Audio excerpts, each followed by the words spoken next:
Hey YouTubers and TikTokers, hope everybody's having a wonderful day. It's nice here in Harrisonville, Missouri today. I'm at the Oakland Cemetery doing some cleaning and marking some stones on my map that I'll need to look at starting to repair this spring when it warms up drastically. But I've had a lot of questions over the last couple months since I started my TikTok, and I've gained a lot of my followers and a lot of you guys, and I appreciate all the support. It's been amazing.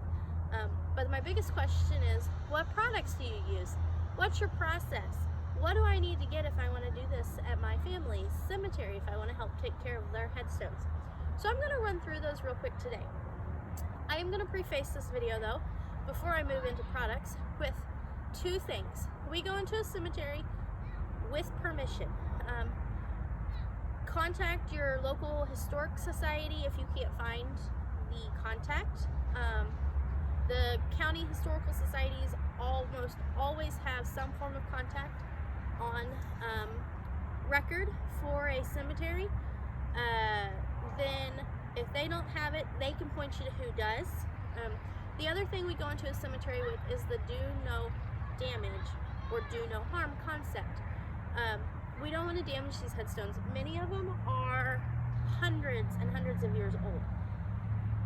Others even older. And they've gone through so much wear and tear in their lifetime that we just don't want to damage them. If you are approaching a headstone that's caught your eye, thoroughly inspect it. If it's wobbly, if it's got pieces missing, chunks missing, things like that, really inspect it. That's most likely a soft stone, so you may not want to clean it. If you're unsure, you can always reach out to your local monument company and they can give you some additional advice. Or message me here, or follow me on my TikTok. I'll link that down below in the description. I'm always open for answering questions for anybody.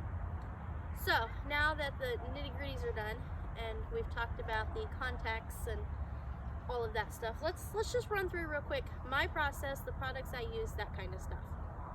So I start every cemetery visit with three main products: my water, my Orvus Paste, and my D2 biological solution.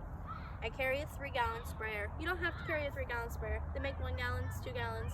They make backpack sprayers. Find what works for you. This is what I use the most, and I carry water for it everywhere. I carry water in my car. Some cemeteries have water available.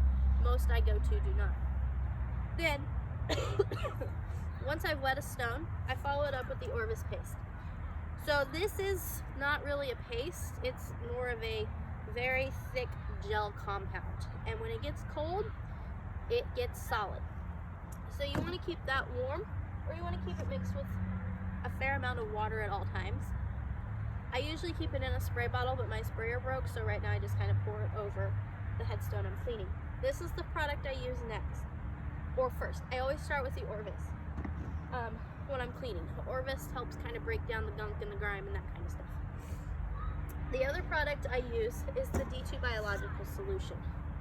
Now, the D2 biological solution is non-toxic, super safe. You don't have to scrub with it. You don't have to do anything. You can spray it on and walk away if you wanted to.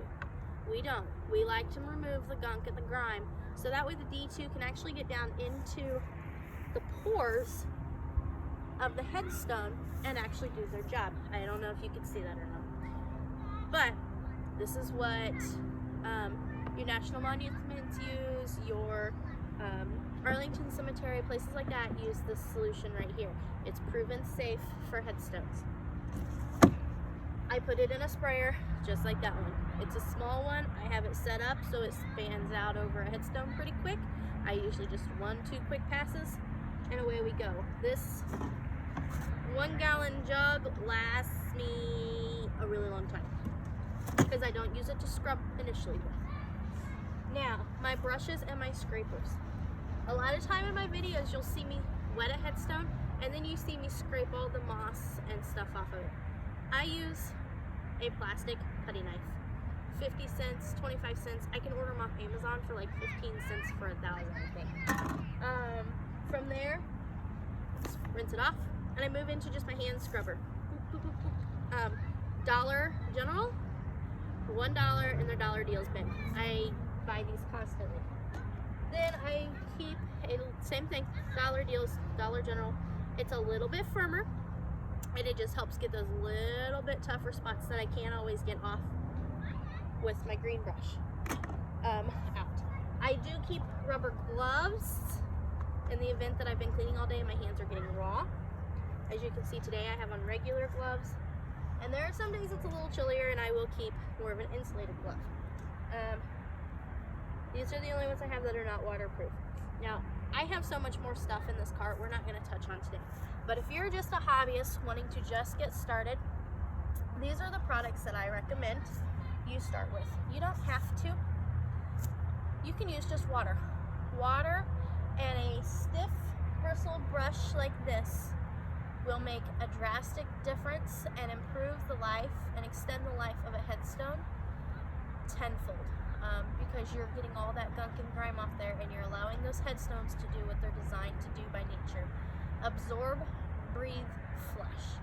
That is what these stones have been developed throughout the thousands and thousands of years in our earth. Is quartz and granite and all that. They absorb the moisture and they absorb the minerals, and then they flush them out when they get wet again. And when they get the gunk and the grime built up on them, they can't, and that's when you start getting the discoloration and the cracking and things like that. So even just using a sprayer of water and a scrub brush, you can drastically help extend the life of a headstone. The other question I get a lot is pressure washers. Can we use them? The answer is no. You cannot use a pressure washer on a headstone. Sorry about my kids in the background. They're playing. Pressure washers put out too much poundage per square inch. To give you an idea, a garden hose puts out around 50 psi. The average garden pump, like this one, puts out 10-ish psi. Anything above about 15 to 20. Some cemetery companies will tell you 30 to 40 is what the average stone can handle. Our stones now, yeah, probably. These older stones that we do a lot of, no.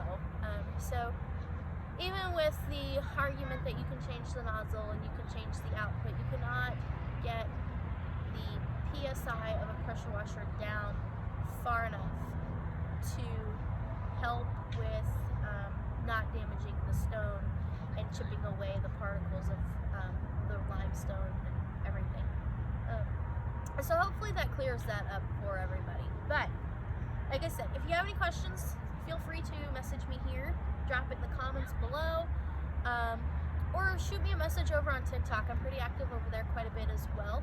I'm going to work on getting some more actual tutorials going, how I clean them, the process in which I use.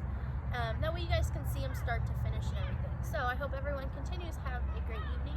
I'm going to load everything back up in my cart. I've got a few more headstones I need to clean here at the Oakland Cemetery in Harrisonville, Missouri. And feel free to reach out to me and have fun. Enjoy it. It's a lost art, and it's really pretty relaxing to do. My kids love doing it. So have a great night.